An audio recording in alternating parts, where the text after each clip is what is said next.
بسم اللہ الرحمن الرحیم۔ خبر کی دو قسمیں پڑھی تھیں، خبر مقبول اور خبر مردود۔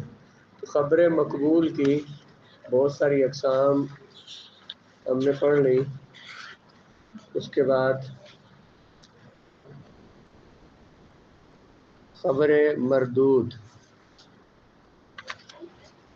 مردود بنا رد سے، رد کا معنی ہوتا ہے، اس لیے اوپر عنوان دیا اسباب رد اور خبر مردود، حدیث کو رد کرنے کے اسباب اور وہ حدیث جس کو رد کیا گیا ہو۔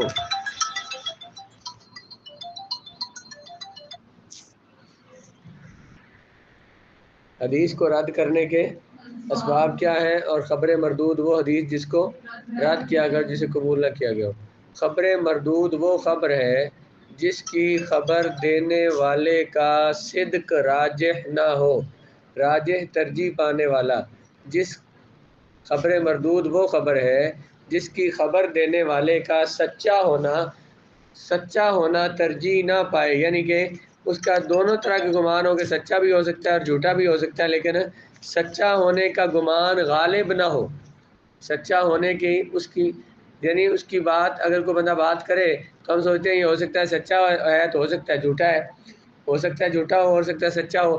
تو جس جانب کو طرف ہمارا خیال زیادہ ہو، جس جانب کو ترجیح ہو، ہم یہ سمجھتے ہیں کہ بندہ سچا ہے، ہم نے دونوں خیال تھے ہمارے ذہن میں، ہم نے یہ یقین کر لیا کہ بندہ سچا ہے، تو ہم نے اس کی جانب صدق کو ترجیح دے دی، ساتھ جانب صدق کو راجح قرار دے دیا جب یہ کہہ دیا کہ یہ سچا ہے۔ تو خبر مردود وہ خبر ہے جس کی خبر دینے والے کا صدق راجح نہ ہو، جس کا سچا ہونا راجح نہ ہو، بلکہ جس کا کذب راجح ہو، جس کے صدق والی جانب راجح نہ ہو بلکہ کذب والی جانب راجح ہو، کیونکہ اس میں صحت کی شرائط میں سے ایک یا زیادہ شرطیں مفقود ہوتی ہے۔ وہ حدیث جس کے کہنے والے کا، بیان کرنے والے کا صدق راجح نہ ہو بلکہ کذب راجح ہو، کیونکہ اس میں حدیث کی صحت کے لیے جو شرائط ہیں وہ ایک شرط یا ایک سے زیادہ شرطیں اس میں نہیں پائی جاتی، اس لیے اس کا صدق راجح نہیں ہے۔ خبر مردود کی اقسام۔ علماء حدیث نے خبر مردود یعنی خبر غیر مقبول کو بہت سی قسموں میں تقسیم کیا ہے، جو تعداد میں تقریباً 43 کے لگ بھگ ہے۔ ان قسموں میں سے اکثر کے نام بھی رکھے ہیں، اور کچھ وہ بھی ہیں جن کے خاص نام نہیں رکھے بلکہ انہیں عام نام سے ذکر کیا ہے، یعنی ضعیف انہیں کہہ دیا گیا ہے۔ خبر مردود کو بہت سی قسموں میں تقسیم کیا گیا ہے، ان میں سے بعض کے نام رکھے گئے اور بعض کے نام نہیں ہیں، بلکہ انہیں کیا کہا گیا؟ ضعیف کہہ دیا گیا۔ کسی حدیث کے غیر مقبول ہونے کے بہت سے اسباب ہیں۔ غیر مقبول ہونے یعنی حدیث کے رد ہونے، مردود ہونے کے بہت سے اسباب ہیں، لیکن وہ بالجملہ یعنی بالجملہ کا معنی مختصر خلاصہ کلام دو بڑی بنیادی اسباب پر موقوف ہے۔ دو بڑے بنیادی اسباب پر موقوف ہے۔ حدیث کے غیر مقبول ہونے کے اسباب بہت سارے ہیں، جو کہ بنیادی طور پر وہ دو سبب بنتے ہیں۔ حدیث کے مردود ہونے یا غیر مقبول ہونے کے بنیادی طور پر کہ اسناد میں سکوت راوی کا ساکت ہونا، سند میں کسی راوی کا ذکر نہ ہونا، اور کسی راوی میں طعن ہونا، طعن اعتراض جرح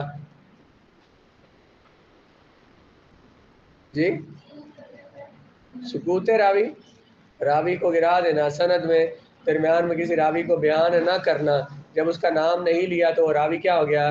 ساقط۔ تو سند میں سکوت راوی اور کسی راوی میں طعن، یہ دو سبب ایسے ہیں جن سے کوئی حدیث غیر مقبول ہو جاتی ہے۔ اب ان کے آگے پھر قسمیں بیان کریں گے کہ سند کے درمیان سے راوی حذف ہے، اس حدیث کا اور نام ہے، ابتدا سے حذف ہے اس کا اور نام ہے، آخر سے حذف ہے اس کا اور نام ہے، تو مختلف قسمیں بیان کریں گے۔ راوی کے حذف ہونے کے لحاظ سے نہیں، حدیث کے مردود ہونے کے لحاظ سے حدیث کی دو قسمیں، دو اقسام ہیں، بنیادی طور پر دو اسباب ہیں، بلکہ اقسام بھی نہیں۔ حدیث کے رد ہونے کے دو اسباب ہیں، یا تو راوی کا ساکت ہونا یا پھر راوی پر طعن اور اعتراض ہونا۔ ان دو وجوہ کے ماتحت کئی اور انواع اور اقسام ہیں۔ ان دو وجہ بیان کی ہیں، ان کے نیچے اور بہت ساری اقسام آتی ہیں جن میں سے ہر ایک کے متعلق تفصیل سے ذکر ہوگا۔ سب سے پہلے حدیث ضعیف سے ذکر شروع کرتے ہیں۔ ضعیف ایک عام نام ہے ہر حدیث کو، یہ جتنی بھی قسمیں آگے آئیں گی نا جن پر اعتراض کیا جاتا ہے، جن کے راوی کوئی حذف ہے درمیان سے، یا جن میں کسی راوی پر جرح اور طعن ہے، ان ساری حدیثوں کو کیا بولتے ہیں؟ ضعیف۔ تو ضعیف ایک عام نام ہے جو ان تمام اقسام پر بولا جاتا ہے۔ جیسے پیچھے بیان کیا کہ بعض ضعیف حدیثوں کے بعض جو ان کے نام ذکر کیے گئے اور بعض کے نام الگ سے ذکر نہیں کیے گئے، صرف انہیں کیا بول دیتے ہیں؟ حدیث ضعیف۔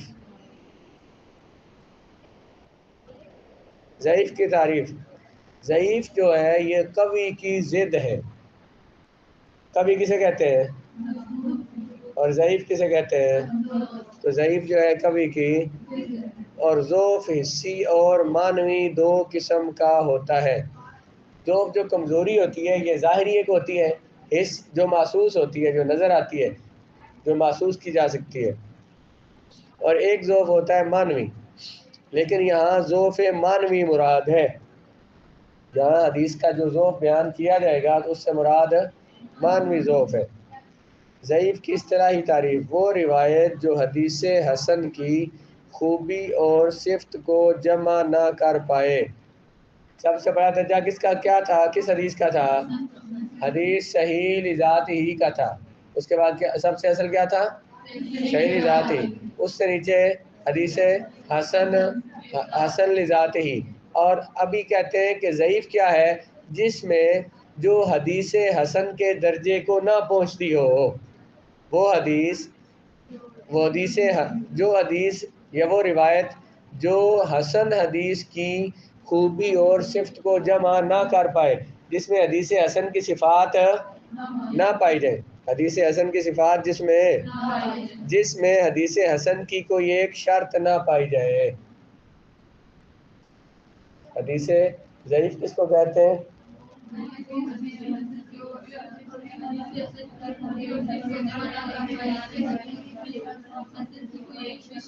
حدیث حسن کی کوئی ایک شرط جس سے حذف کر دی جائے، جس میں موجود نہ ہو، اس کو بولتے ہیں حدیث ضعیف۔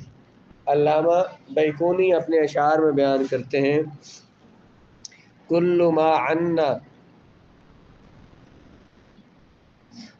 ما عن رتبۃ الحسن قصر یا قصرا، قصر نہیں صحیح ہے، فهو الضعیف وهو اقسام کثیر۔ کل ما، ہر وہ روایت کے جو حسن کے رتبہ سے قصر نیچے ہو، وہ ضعیف ہے۔ وهو اقسام کثیر، کثیرۃ ہونا چاہیے ویسے، لیکن یہاں انہوں نے وزن ملانے کثیر کر دیا ہے، اس کی مختلف قسمیں ہیں۔ حدیث ضعیف کے مراتب، ضعیف روایات اپنے راویوں میں موجود کمزوری کی شدت اور ضعف کی وجہ سے مختلف ہوتے ہیں۔ جو ضعیف روایات ہوتی ہیں نا وہ راویوں کے مختلف ہونے سے مختلف ہوتی ہیں۔ کوئی راوی جو ہے کمزور ہے لیکن کم کمزوریاں ان میں، کسی میں زیادہ ہے۔ جس راوی میں کمزوریاں کم ہیں اس کی حدیث کم ضعیف ہوگی، جس میں کمزوریاں زیادہ ہیں تو اس کی روایت زیادہ ضعیف ہوگی۔ کیا کہا ہے؟ ضعیف روایات اپنے راویوں کے اندر پائی جانے والی کمزوری کی شدت اور کمزوری کی کمی، کمزوری کی کمی کی وجہ سے وہ مختلف روایات ہوتی ہے۔ ضعیف روایات مختلف ہوگی یہ کس وجہ سے؟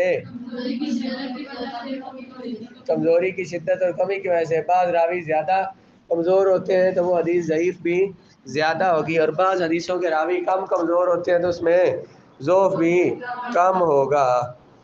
حدیث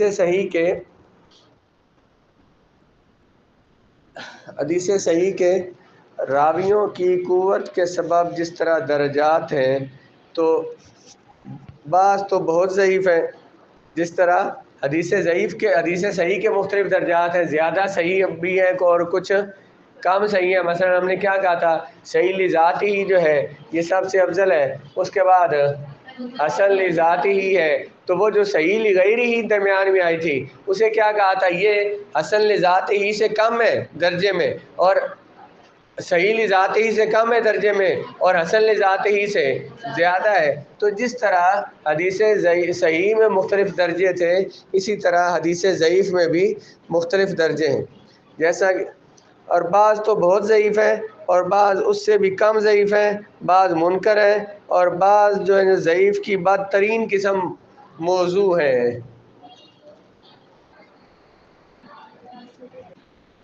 کیا ضعیف روایات میں جو ضعف ہوتا ہے یہ مختلف ہوتا ہے، جس طرح جو صحیح حدیث ہوتی ہیں ان میں مختلف صحت کے اعتبار سے وہ درجے میں مختلف ہیں، اس طرح یہ حدیثیں جو ہیں یہ ضعف کے اعتبار سے بھی درجے میں مختلف ہوتی ہیں، بعض کم ضعیف ہیں، بعض زیادہ، اور بعض شدید ترین ضعیف ہیں جن کو موضوع کہا جاتا ہے، کہ جن کے میں کوئی جھوٹا راوی ہو، جھوٹ بولنے والا، تو اس حدیث کو یہ ضروری نہیں کہ اس نے اس حدیث میں جھوٹ بولا بھی ہو، یہ ضروری نہیں ہے، لیکن اس کا جھوٹ بولنا کیونکہ ثابت ہے، ہو سکتا ہے اس نے جھوٹ بولا ہو، اس لیے محدثین نے کہا بھائی ہم اس کی حدیث کو نہیں لیتے ہیں، یہ کبھی جھوٹ بول دیتا ہے۔